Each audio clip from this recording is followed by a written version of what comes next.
To change the battery limit of the wireless power sharing feature on Samsung Galaxy S24 Ultra, swipe down the top of the screen and then tap setting icon.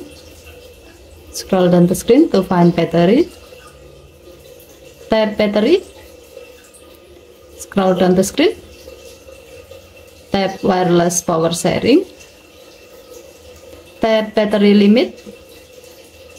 Now set the required limit that fits your need. As the example, we will set it to 40%. Tap OK to save the change. By doing this, your phone will automatically stop charging other device when your battery percentage reaches 50%.